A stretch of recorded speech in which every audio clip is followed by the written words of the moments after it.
Hey guys, what is up? It's Dusty here and welcome back to another crypto video.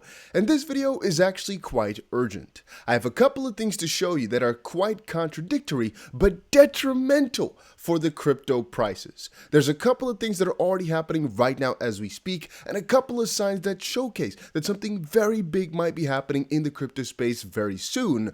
But as you watch this video, you'll very much understand what I mean. So without further ado, let's quickly dive into this chart in front of me. What is this? Well, this is the Bitcoin net unrealized loss. You can clearly see that over the last couple of months it's been going up rapidly. And as you can read right here, the net unrealized loss is the sum of products of UTXO's value and the price difference between created and destroyed only in loss divided by market cap. And here comes the critical part. An increasing trend in value means more investors are beginning to be in a loss, indicating possible bottom. Now, as you guys can clearly see, there's a very much upward trend here. More and more people are starting to get at a loss. And following their own words, this might signal a little bit of a bottom. For reference, guys, Bitcoin is sitting at a shockingly low level of $22.1 thousand, Ethereum hovering at around $1,200, BNB at 222, and XRP at 32 cents. I've already said this before, but this is not completely... Oh, okay, never mind. This is actually fine. I thought I had the 1 day and 7 day open here because if you take a look at the 7 day, it's funny, but XRP has actually outperformed the entire top 10. And it's funny to see how Bitcoin and Ethereum are actually performing worse than Cardano and XRP because that's not usually the case. Same thing for Solana and a lot of other cryptos like Polkadot here. They're actually doing better than Bitcoin and Ethereum, which means something. Alright guys, it's a little bit too dark to actually go for the whole full side view mode, and I'm too lazy to put a light on. We earlier actually talked about how Bitcoin's dominance is starting to pick up and it's going quite rapidly, where a lot of people might be selling their alts to get back into Bitcoin because it's the safest asset. Well, even though in theory that sounds quite logical, we're not seeing that happening, as again, Bitcoin is not really overtaking most of these altcoins, except for maybe an Ethereum and maybe a couple of ones in this list, like Dogecoin, the really riskier assets of the bunch. But a lot of the utility coins and the ones we know and love, they're actually holding up quite nicely. Again, if you scroll through here, a lot of coins are actually performing better than Bitcoin is. If you were actually paying a lot of attention to the alts, you most likely also noticed that earlier today, we actually hit prices that we saw all the way back in December of 2017. Not, of course, on altcoins themselves necessarily, but in terms of the entire altcoin market cap, getting back to the top of that cycle. Obviously, this is acting as a major piece of support right now. There's actually this entire area which seems to act as a lot of support since we also saw a very big reaction from that all the way back here in March of 2021. But as you guys probably understand, there's a lot of conflicting thoughts. For reference, by the way, here was another chart. Here's the net unrealized profit and loss, which is a little bit different to the net unrealized loss on its own, because this is, of course, bundling both of them together.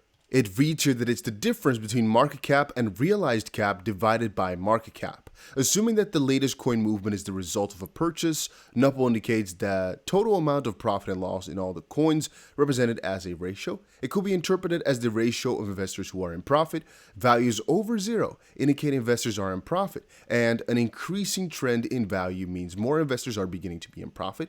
This phase indicates the increasing reason to take profit, which leads to an increasing in sell pressure. Yet again, we're seeing the exact opposite, which of course we could have deduced partially from the unrealized losses on their own. However, to put it into perspective, that's pretty big damage. We're seeing levels that we saw all the way back in March of 2020, over 2 years ago, guys. And that again is a very bullish sign. You can actually do a lot of analytics over on this website, by the way. You can, for example, see kind of what the results of a lot of these movements are. Like, for example, the movement in exchange reserves, is that bullish or is that bearish? Or things regarding the funding rate or so. Even though I'd like to state that, oh yeah, the exchange reserves are starting to come up again. So this means that the actual increasing value is so insignificant to me that we don't know if this is just going to turn around again tomorrow. What I mean with that is usually if the exchange reserves go up, it basically means there's extra selling pressure, which is negative, which is not that nice, because the more, Bitcoin or whatever currency is put on an exchange, the easier they are able to sell it, right? We'd rather have them have it in these loose wallets. Then again, for OTC deals, they don't need to deposit onto an exchange, which can always happen. And I'm just not sure that this can be accurately represented into any of our price predictions basically because, well, as I said, it's too inaccurate to showcase anything. Then again, we have a couple of things. The reason I said earlier in the video that this is such a difficult little one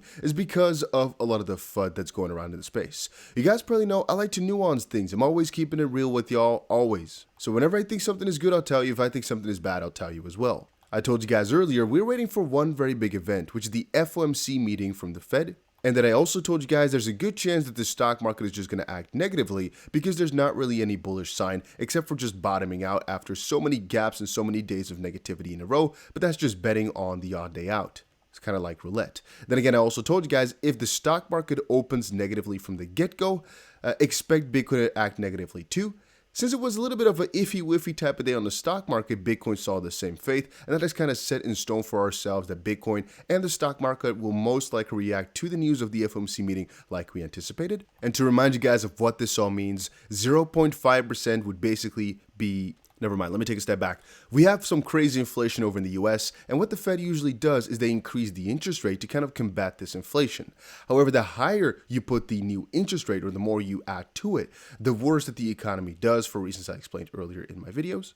And the expected number that we're going to go for was about 0.5, but a lot of people are thinking they're going to go for 0.75, which again is a very high number relatively. If you asked people a couple of months ago, they said the probability of that happening was about 3%. Right now, it's about 30% of the people thinking it's going to happen. So there's definitely some value to say, or there's some logic in saying that it's already priced in, because if 30% of the people expect that to happen, then surely a lot of people are basing their buys or sells on that. Then again, the Fed has a very difficult choice right now. Over the next 24 hours or so, we're going to get that result on whether or not to go for 0.5, which is way easier on the market. It's not that negative because, well, they're combating inflation while not going for a crazy percentage that leaves all these businesses in a little bit of a problem.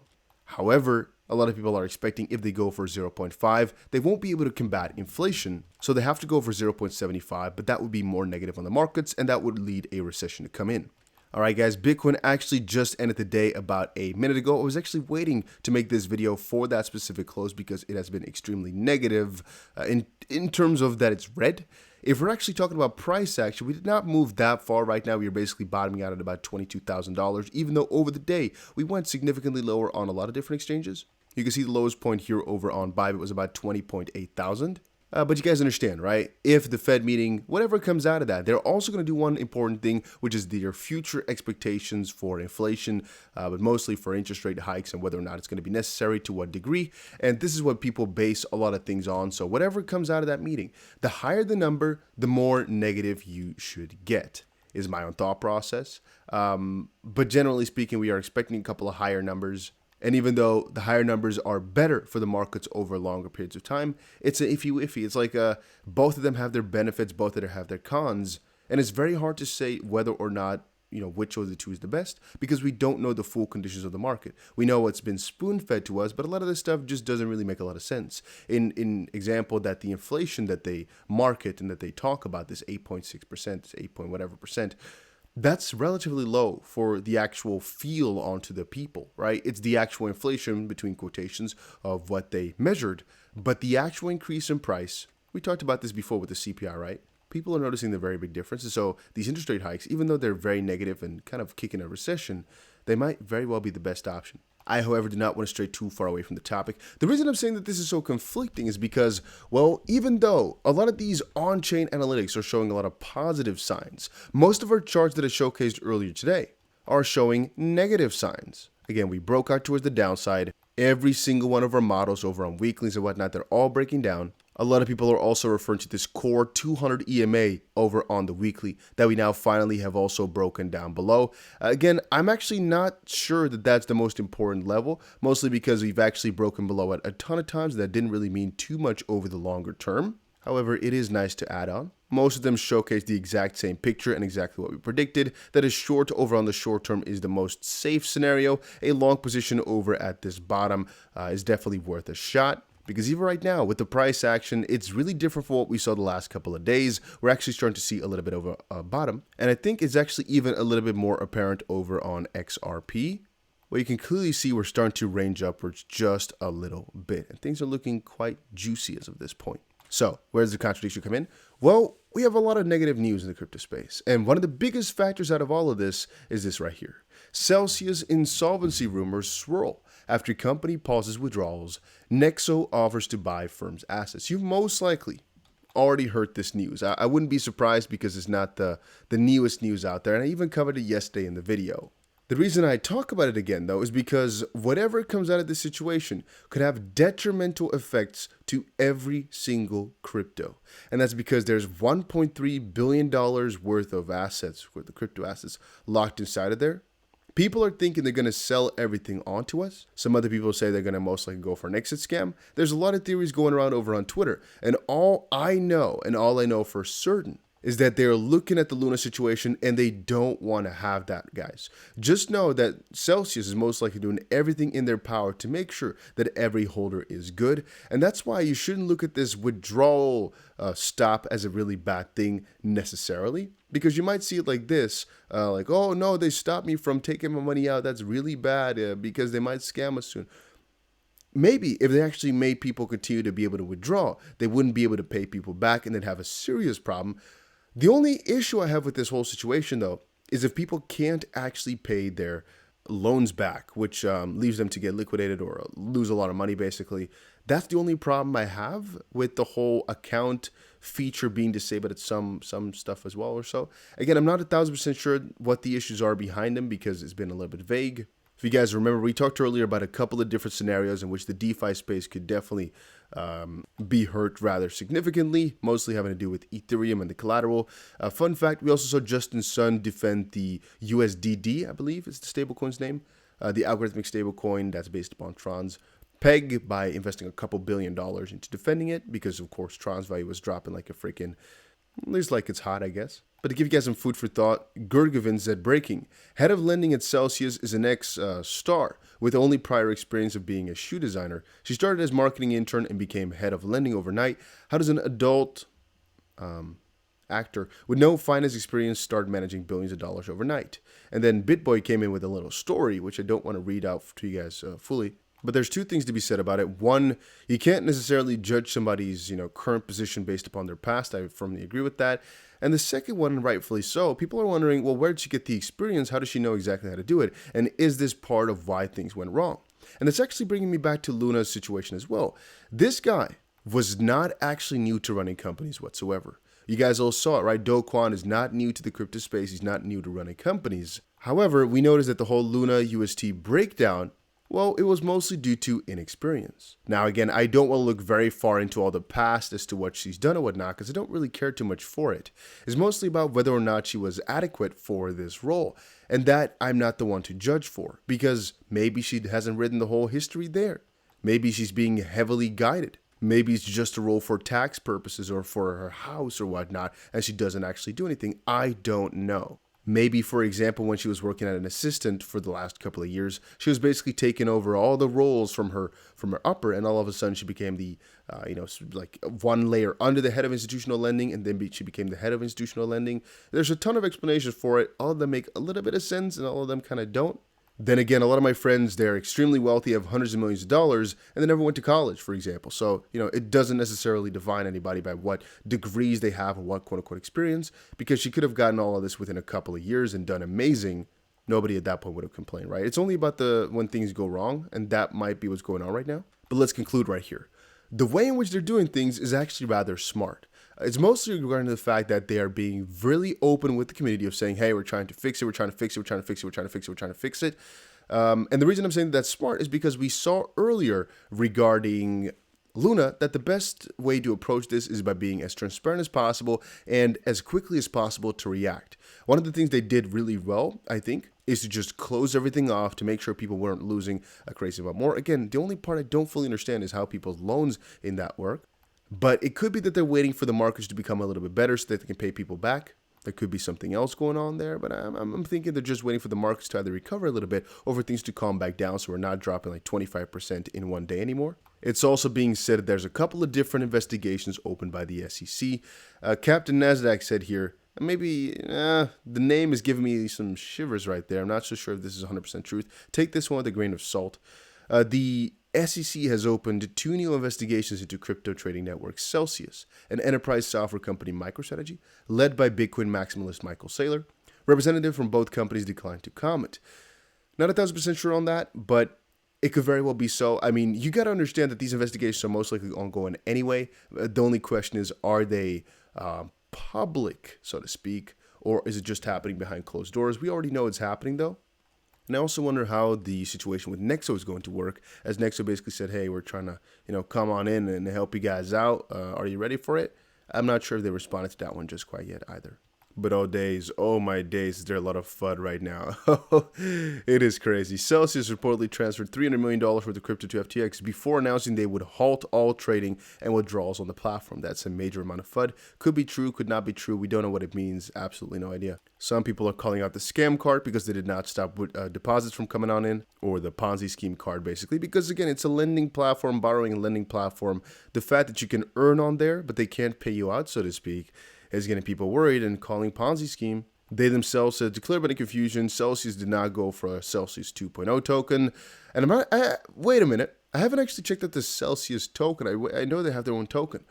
Okay, let's do a little prediction. What do you guys think happened to the price? Let me know down below right now without actually looking at the price. If you've already seen it before, not sure what then. But just my personal guess, because I think I remember that they have a token, is that it plummeted like crazy. I'm going to say like 75% down at least, if not 90%. Oh, this is interesting. It's up 150% today. Celsius has issued a statement indicating that it's not affiliated with the Bilexi exchange and that it has not listed the Cell token with them. Not sure what that's supposed to be. Okay, but the price is actually not reacting to it whatsoever. I'm actually a little bit confused as to how this works. Let me go back a little bit, because this chart over on CoinMarketCap is also not treating me too well. Okay, so it's gone from early this month, let's say about 80 cents to roughly around 25, 18. Okay, so 18 cents. And this is roughly at the point where the news came out. So if we just consider the day before it, no FUD, and the day afterwards FUD, it lost about half of its value, if not about 60%, which is bad, but not as bad, and I expected it worse, let's say it like that. Also because of the fact that it's recovered so significantly, even though I'm not so exactly sure how or why. Whenever I see a price action like this, I always like to go to the market section and press prices to see if there's a really big deviance between the prices, but we can see there is, however, it's not necessarily supported by volume just quite yet. Uniswap is definitely a fair indicator that there's a lot of volatility right now. Again, here we have one of the lower ones at $9 million worth of volume with 0.658, but that's definitely within margin, so that's not necessarily strange. It's interesting, however, that we saw that FTX announcement of $300 million worth of Celsius, and then, it being the biggest one in terms of volume, and it also being the leading one and taking the price back upwards. It's something to think about, something to be interested in. However, I don't know what to conclude out of it, so I'm not going to do anything. I'm just letting you guys in on all the information that I've found throughout the last couple of hours, and hopefully you can do with this as you please. Before I forget, I should start saying this at the start of the video, but if you've not checked out my Bybit team just quite yet, make sure you check it out. A link is down below. There's an $8 million competition coming up right now, and I want you guys all to join because we'll actually split it over the team if we win, and the more people that we do have, the higher the chances of winning are. If you sign up on Bybit, you also get yourself $4,000 worth of bonuses for absolutely free. Some people are wondering, how is it possible? Well, it's basically a bonus that you can use to trade with. You cannot withdraw it, but logically speaking, you're a very worthy or valuable customer to them. And so they've most likely done their calculations and noticed, hey, if they give you a certain amount of money for free, you're more likely to stay with them for longer amounts of time. It's the same thing as freaking bonuses in a store, right? Sometimes they give you free credit for things to buy, or they give you like a 1+1 action. They think about how much exactly you're worth to them and how they can lure you in for different things. And the same thing goes for any exchange and any other company or thing in the world. They most likely did their numbers well, but it's not a joke, it's not fake, it's actually real. And yeah, make sure you check it out. It's pretty cool. I use it all the time for my trading, and you guys know exactly what I'm doing. But yeah, see you guys later.